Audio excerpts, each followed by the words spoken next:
नमस्कार, स्वागत है आप सभी का एसीएन न्यूज पर। मैं हूं शाहीन खान। नजर डालते खबरों पर। मुख्यमंत्री विष्णुदेव साय शनिवार की सुबह दिल्ली दौरे से लौट आए। 3 दिवसीय दिल्ली दौरे पर मुख्यमंत्री साय ने प्रधानमंत्री मोदी से लेकर गृह मंत्री अमित शाह सहित कई नेताओं से मुलाकात की। मुख्यमंत्री विष्णुदेव साय ने एयरपोर्ट पर पत्रकारों से चर्चा में कहा कि दिल्ली दौरे के दौरान मेरी प्रधानमंत्री नरेंद्र मोदी से मुलाकात हुई थी।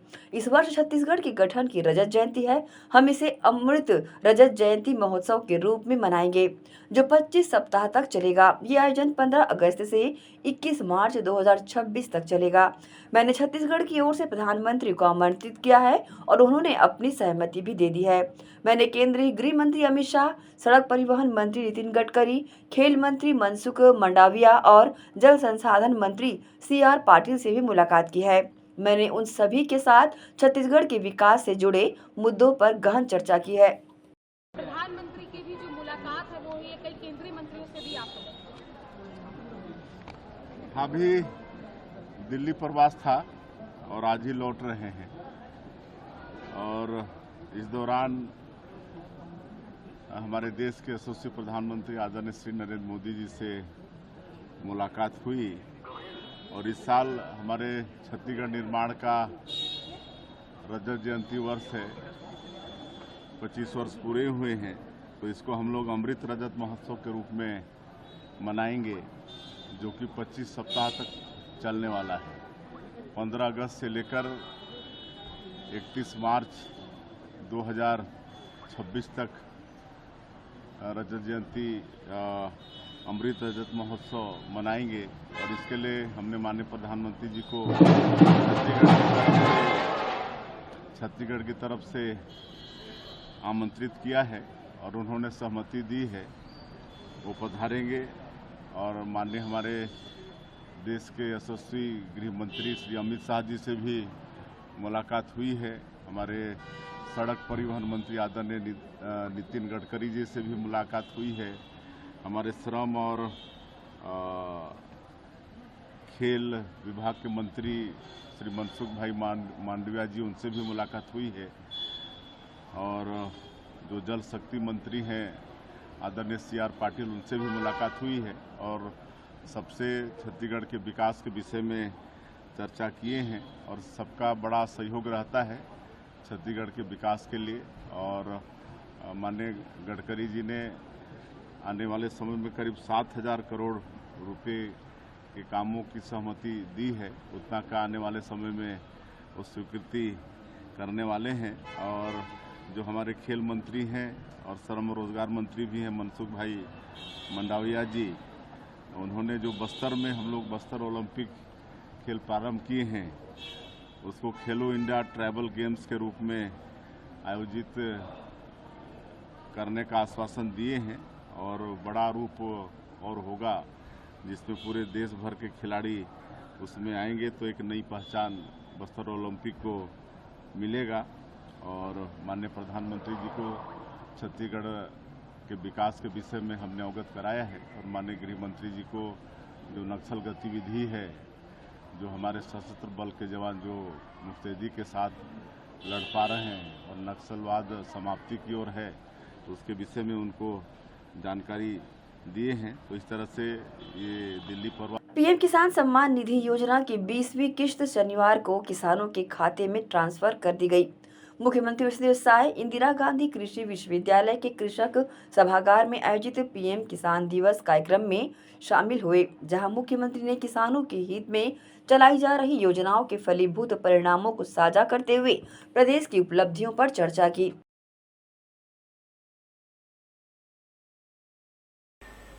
काशी में विकास की अविरल धारा मां गंगा के साथ साथ आगे बढ़ रही है। मैं आप सभी को, देश के किसानों को बहुत बहुत बधाई देता हूं। अभी कुछ ही दिन पहले काशी में सांसद टूरिस्ट गाइड प्रतियोगिता भी आयोजित की गई थी।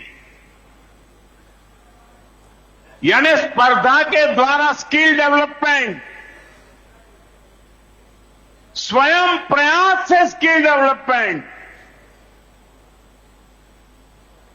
उसके अनेक प्रयोग आज काशी की भूमि में हो रहे।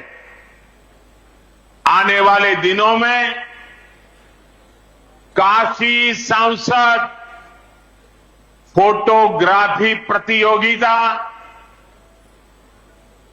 सांसद रोजगार मेला समेत कई और आयोजन भी होने वाले।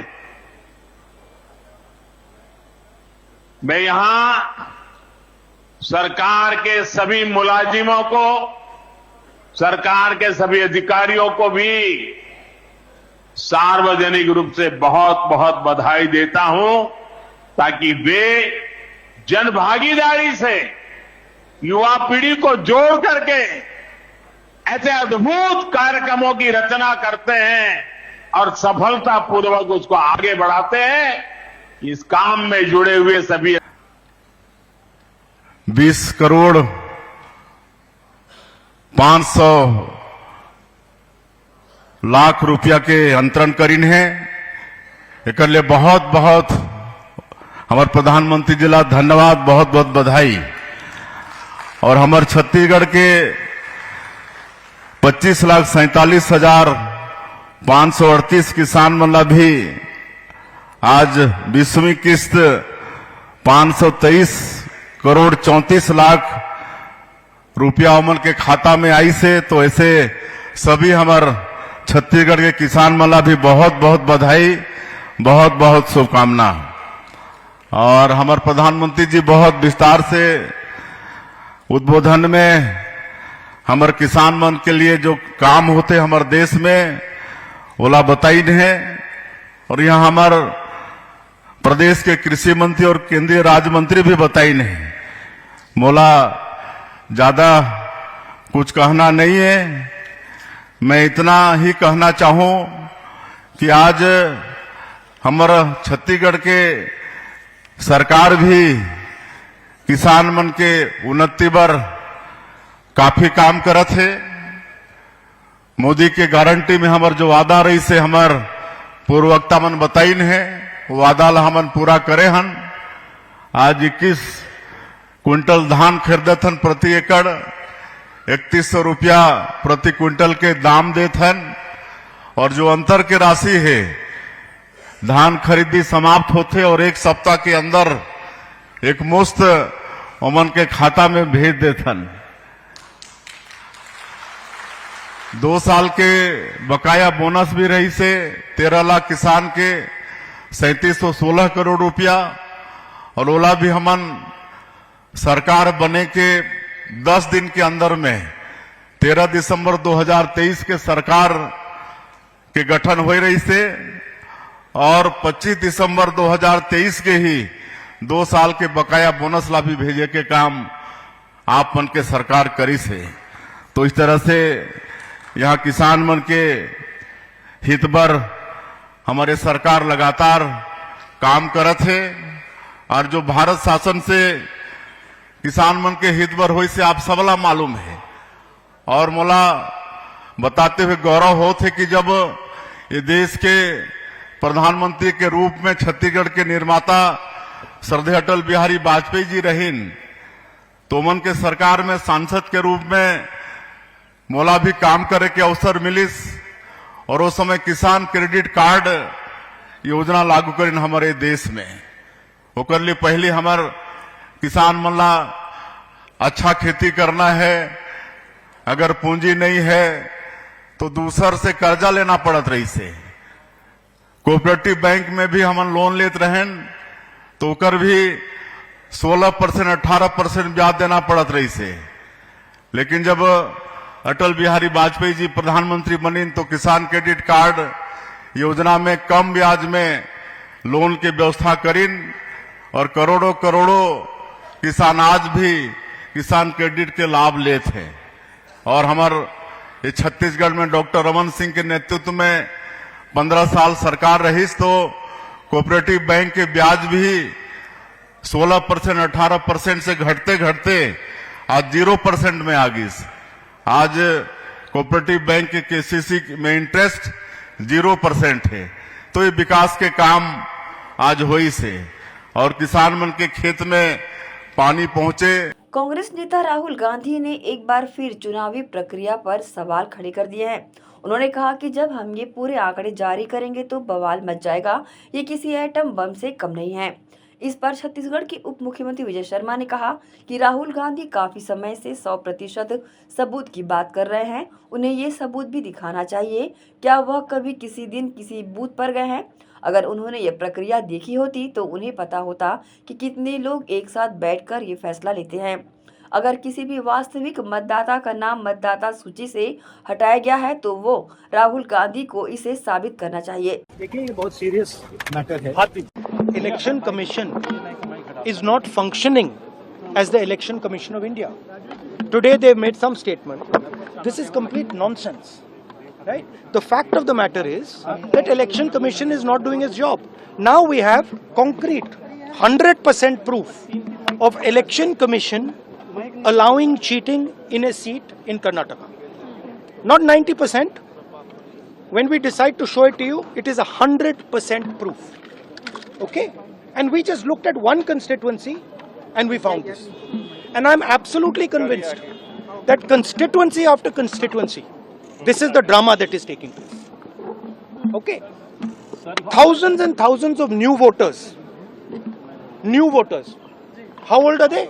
50, 45, 60, 65. New voters. Thousands and thousands and thousands, one constituency. Karnataka की जिस Yes. constituency की आप And this is one thing, right? Voter deletion, voter addition, new voters who are 18, who are way above 18. So we have caught them. Okay, and I want to send a message to Election Commission. Yes, sir. If you think you're going to get away with this, if your officers think you're going to get away with this, you're mistaken. You're not going to get away. ये 100% proof वो बड़े दिन से कह रहे हैं, उनको दिखाना चाहिए। ये वैसा ही ना हो जाए भाई कि मैंने कहना कुछ और करना कुछ। मेरा बिल्कुल उनसे कहना है, उनके पास जो भी प्रूफ है उनको दिखाना चाहिए। और मैं बिल्कुल उनसे ये कहना चाहता हूँ, चांदी के चम्मच लेकर के वो राजनीति कर रहे हैं, वैसे ही पैदा होकर के किसी दिन किसी बूथ पर किसी का नाम जुड़वाने कटवाने वो गए हैं क्या, इतना बता दें मुझे। अगर उन्हें प्रक्रिया की हुई होगी तो उनको ध्यान होगा कि कितने लोग बैठ करके उसका निर्णय करते हैं। पूरा गांव होता है, पूरा बूथ होता है भाई, हर पार्टी के उसमें सदस्य वहां पर होते हैं। और अगर कोई व्यक्ति बाहर का है तो क्यों उसका नाम ना काटा जाए? वो प्रूफ करें, जिनका नाम काटा गया है वो वहीं का रहने वाला है, प्रूफ करें एक बार। अरे भाई, मैंने हमारे कवर्धा में भी ये हुआ है, बाहर के रहने वाले मौधा पारा रायपुर के रहने वाले का नाम कवर्धा के मतदाता सूची में था, तो क्यों ना काटा जाए उसका नाम? हमने कटवाया है, हमने जांच करवाई है। और रुकेंगे छोटे से ब्रेक के लिए, जल्द हाजिर होते हैं। आप सब बने रहिए एसी न्यूज के साथ।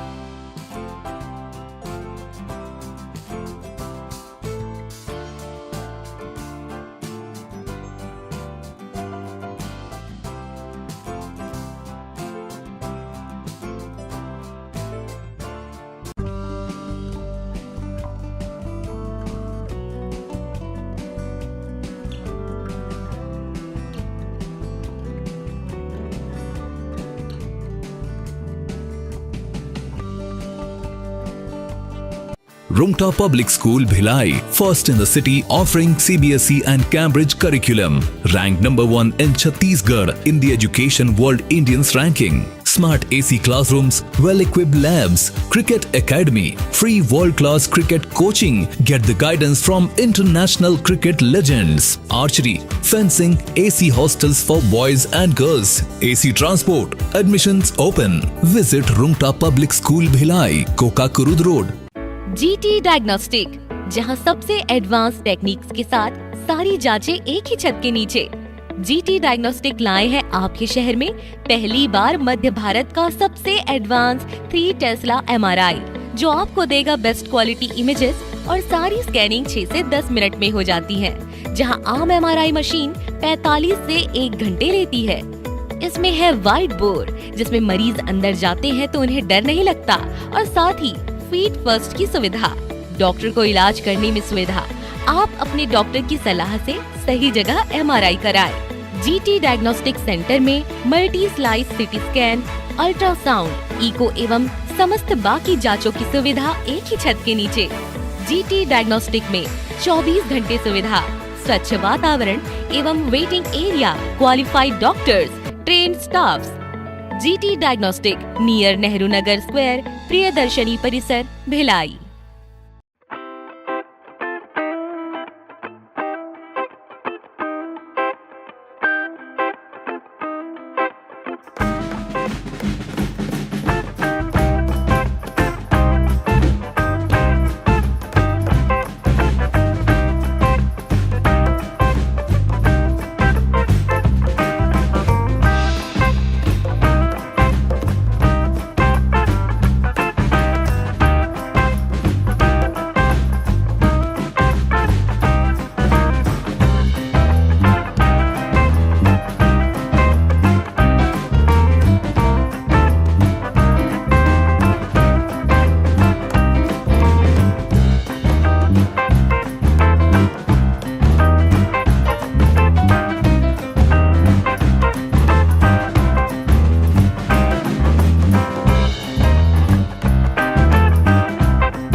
ब्रेक के बाद आपका स्वागत है।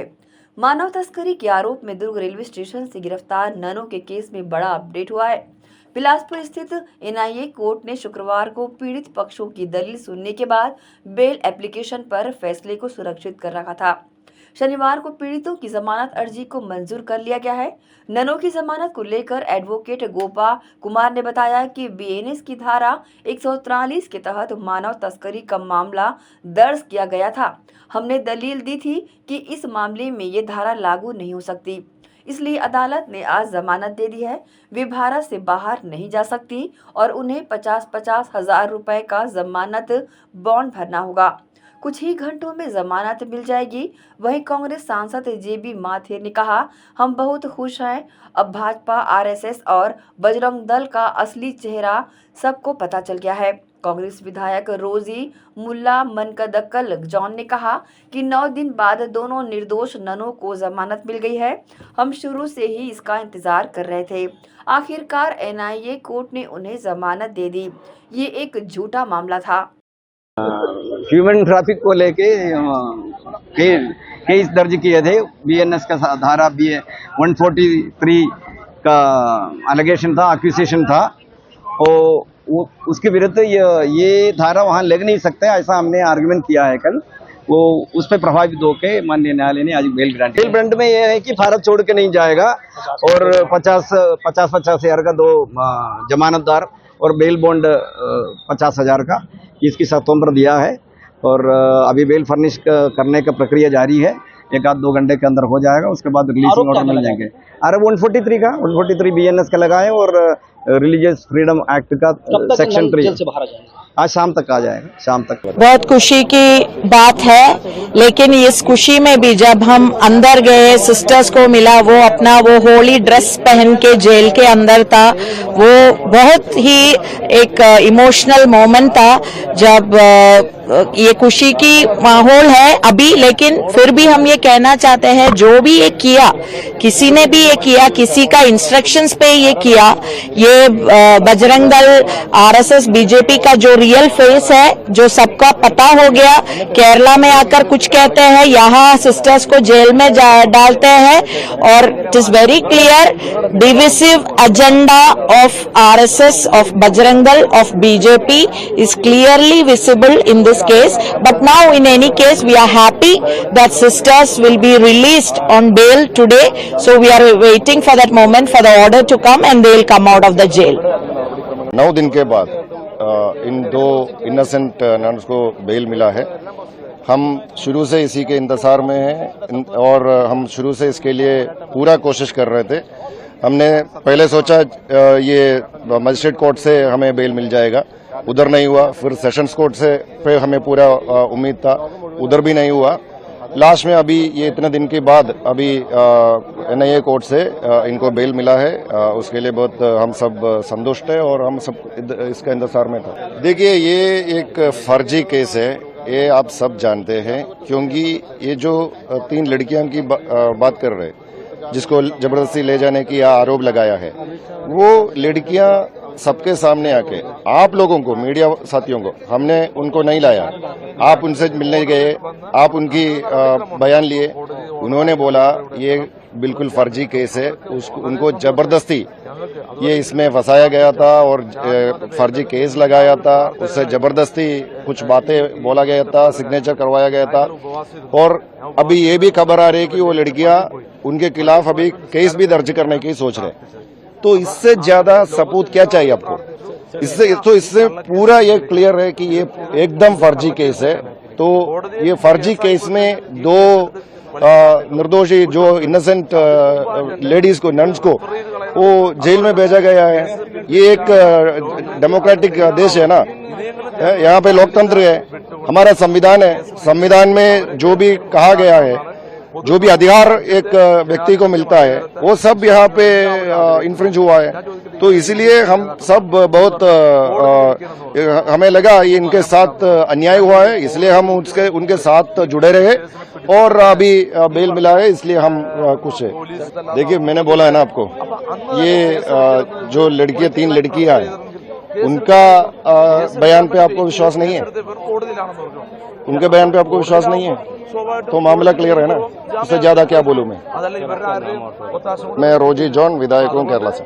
कवर्धा जिले में गुरुवार को एक युवक ने फांसी लगाकर आत्महत्या कर ली। घटना के बाद आक्रोशित ग्रामीणों और कांग्रेस ने शाम 5 बजे नेशनल हाईवे 130A पर शव रखकर चक्का जाम कर दिया था। दरअसल इस क्षेत्र के एक युवक ने फांसी लगाकर आत्महत्या कर ली थी। परिजनों का आरोप है कि पुलिस की प्रताड़ना के कारण युवक ने ऐसा कदम उठाया। इसे लेकर भिलाई नगर विधायक देवेंद्र यादव ने गृह मंत्री पर हमला करते हुए कहा कि आखिर गृह मंत्री को यादव समाज से क्या नफरत है। लगातार कवर्धा में यादव समाज के साथ अत्याचार हो रहे हैं। उन्होंने घटना को हृदय विदारक, दिल झकझोर देने वाली घटना बताते हुए कवर्धा में गुंडाराज चलने का आरोप लगाया। यादव के हत्यारों को, यादव के हत्यारों को। दुखद घटना आज हमारे संज्ञान में आई है। अभी यादव समाज के कवर्धा के अध्यक्ष ने मुझे फोन करके बताया कि वहां का कवर्धा का एक नव युवक माखन यादव, जिसकी कोई गलती नहीं थी, बोडला थाना की पुलिस ने उसको प्रताड़ित किया, इतना पीटा कि वो मानसिक रूप से अपने आप को इतना तकलीफ में महसूस कर रहा था, इतना असहज महसूस कर रहा था कि वो अपने परिवार वाले को और इस दुनिया को छोड़कर चला गया, आत्महत्या कर ली। परिवार के लोग, समाज के लोग, कवर्धा के सर्व समाज के जागरूक लोग उस परिवार के साथ चक्का जाम में, धरने में उसका समर्थन करने गए हैं।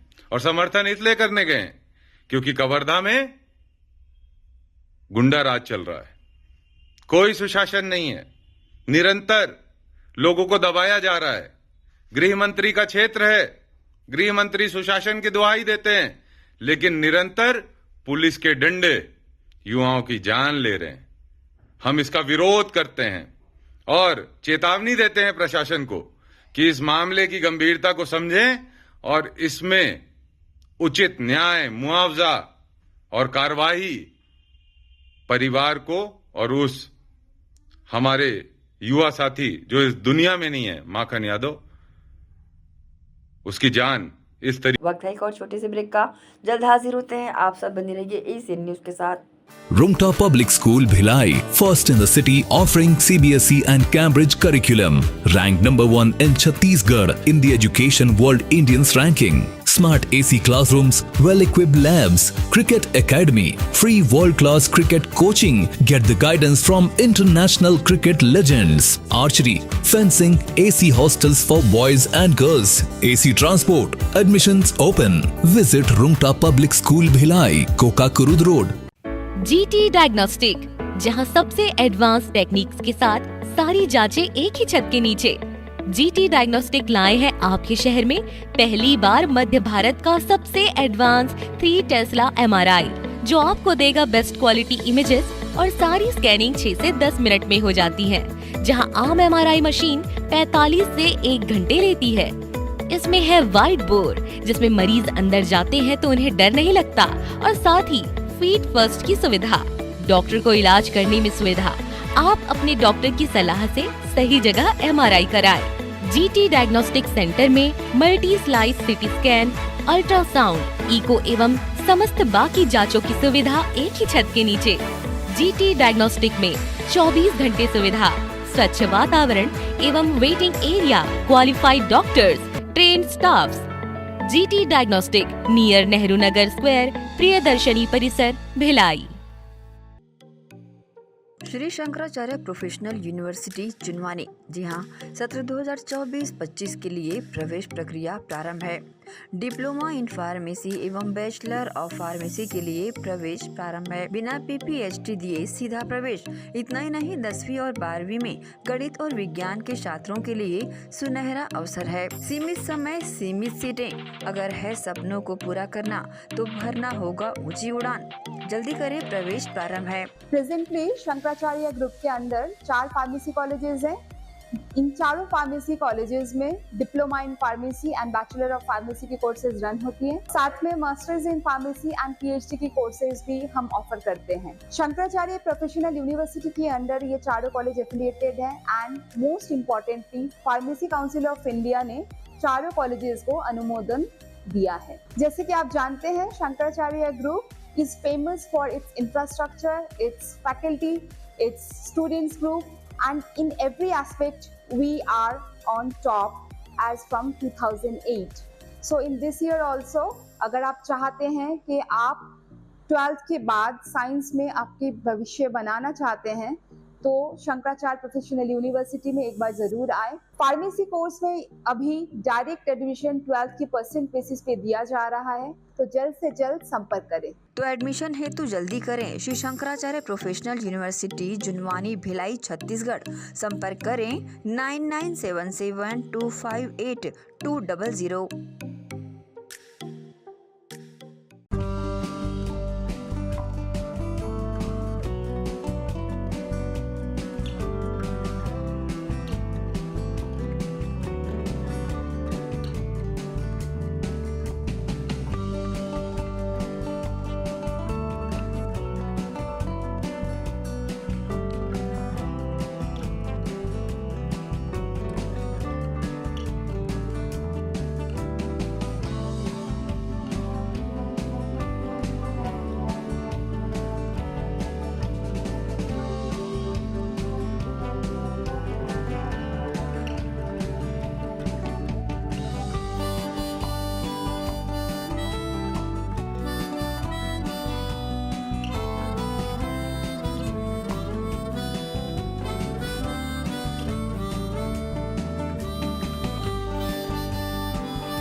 बाद एक बार फिर से आप सभी का स्वागत है।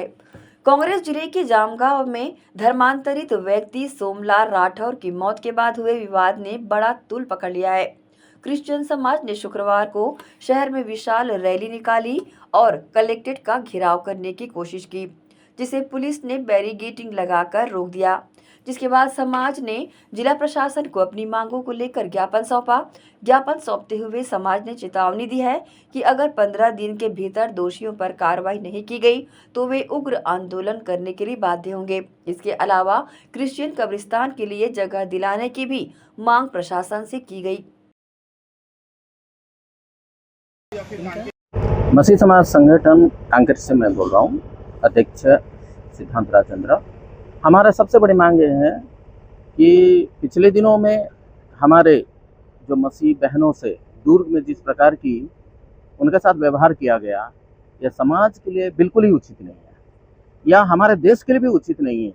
मसीह समाज ने जिस प्रकार की आज तक भारत देश के लिए जो काम किया है, ये सब लोग जानते हैं, लेकिन फिर भी उन्हें दोष लगाकर, आरोप लगा करके जिस प्रकार की किया गया, यह सही नहीं है। मसीह समाज संगठन ऐसी मसीह लोग जो है इस प्रकार की कभी नहीं करते, लेकिन इस प्रकार के काम होने के कारण ये किया गया। दूसरी बात है, पिछले दिनों में जो हमारे विश्वासी लोग हैं, मरने के बाद उनको अच्छी रीति से जो दफनाया गया, उनको जो संस्कार रीति से जिनको किया गया था, लेकिन उसको फिर भी गलत आरोप लगा करके उनको जिस प्रकार की उखाड़ा गया, ये बहुत ही निंदनीय है।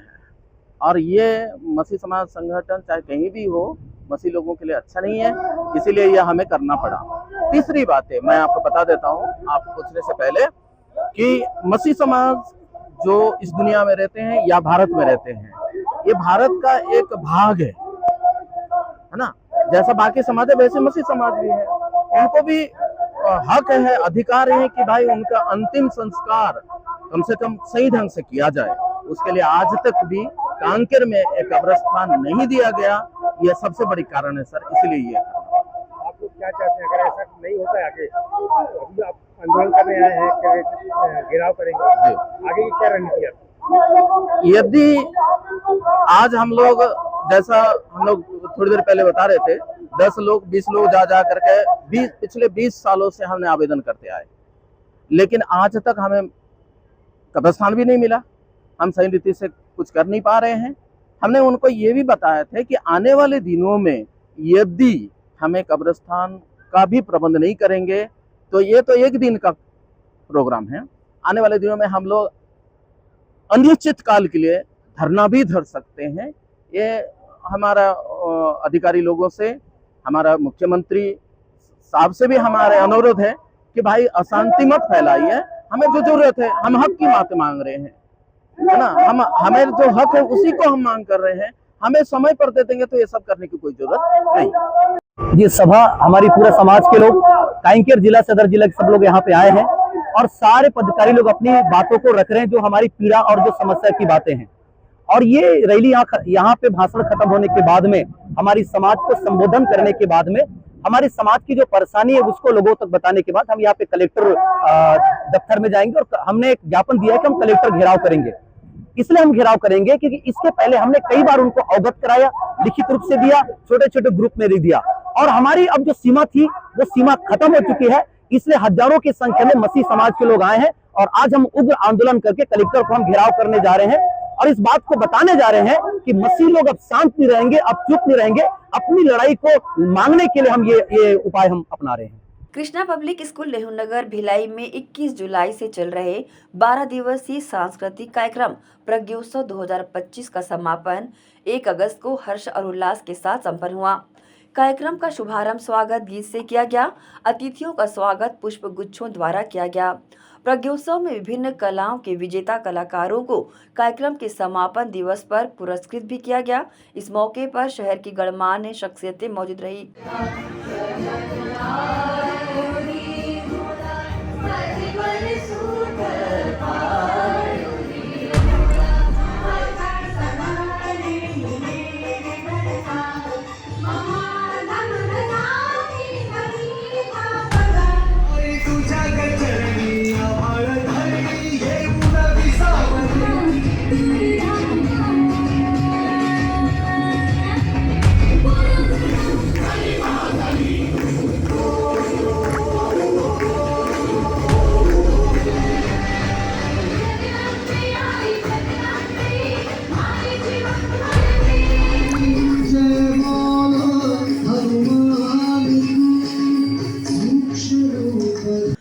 कृष्णा पब्लिक स्कूल नेहरू नगर में राष्ट्रीय स्तर का प्रज्ञोत्सव कार्यक्रम आयोजित किया गया। 10 दिवसीय इस आयोजन में देश के विभिन्न राज्यों से प्रतिभागियों ने हिस्सा लिया। प्रतिभागियों ने यहाँ पर अपनी कला का प्रदर्शन बखूबी किया। नृत्य, डांस, नाटक, इसके अलावा भी फ्लूट और म्यूजिक में बढ़ चढ़ करके बच्चों ने अपनी अपनी प्रस्तुतियां दी। 21 जुलाई से प्रारंभ इस 10 दिवसीय प्रज्ञोत्सव का समापन 1 अगस्त को भव्यता के साथ और हर्ष और उल्लास के साथ संपन्न हुआ। कार्यक्रम में चेयरमैन MM त्रिपाठी, आनंद त्रिपाठी सहित स्कूल प्रबंधन ने भी यहां पर उपस्थिति दर्ज कराई। आए हुए प्रतिभागियों ने यहां पर मनमोहक प्रस्तुतियां देकर सभी का मन मोह लिया। आइए देखते हैं कार्यक्रम की खास झलकियां।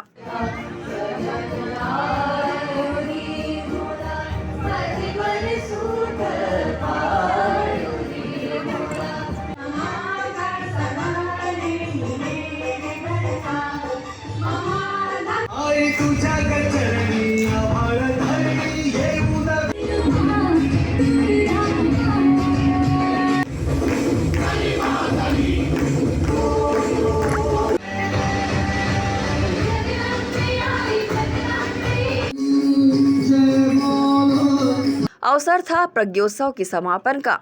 तो प्रज्ञोत्सव के समापन पर विजय टीमों को, विजय प्रतिभागियों को पुरस्कृत और सम्मानित भी किया गया। विजय प्रतिभागियों को यहां पर मोमेंटो और शाल और श्रीफल देकर सम्मानित किया गया। वहीं कई अन्य को चेक भी प्रदान किया गया। इसके साथ ही कार्यक्रम में अपनी सहभागिता दे रहे मीडिया पार्टनर को भी स्कूल प्रबंधन के द्वारा सम्मानित किया गया।